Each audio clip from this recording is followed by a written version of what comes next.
Có lẽ anh phải nói ra để cho nhẹ lòng. Có lẽ ta chỉ có duyên gặp nhau.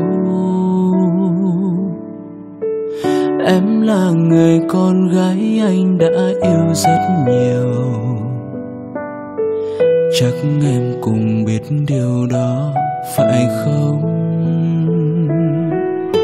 Sau bao sóng gió ta đã vượt qua. Anh tưởng hạnh phúc đã đến với mình. Anh tưởng không thể có gì đổi thay.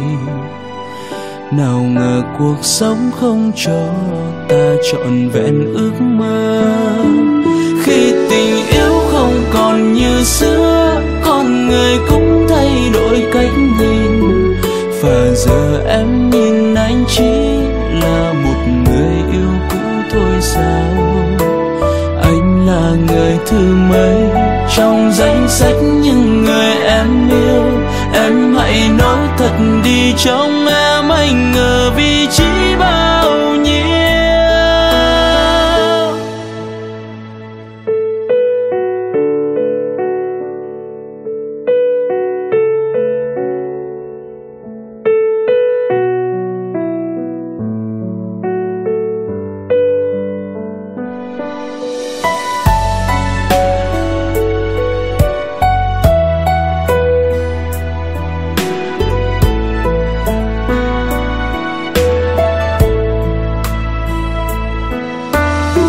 Sau bao sóng gió ta đã vượt qua.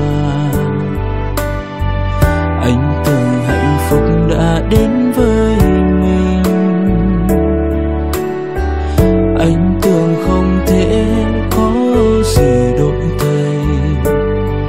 Nào ngờ cuộc sống không cho ta trọn vẹn ước mơ.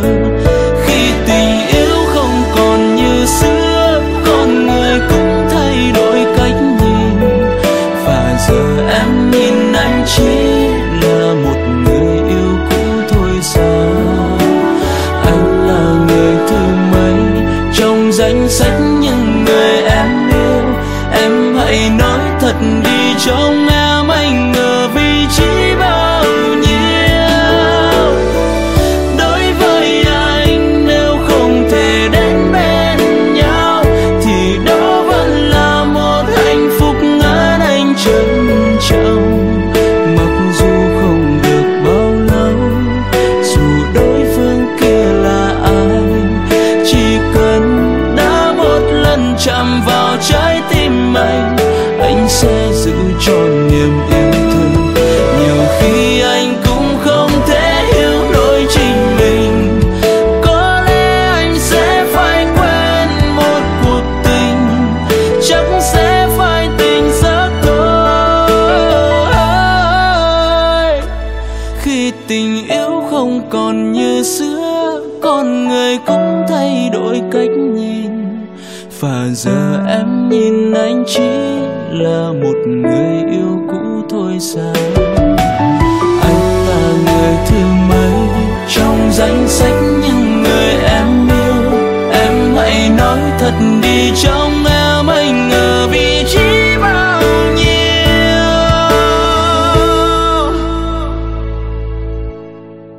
Có lẽ anh phải nói ra để cho nhẹ lòng.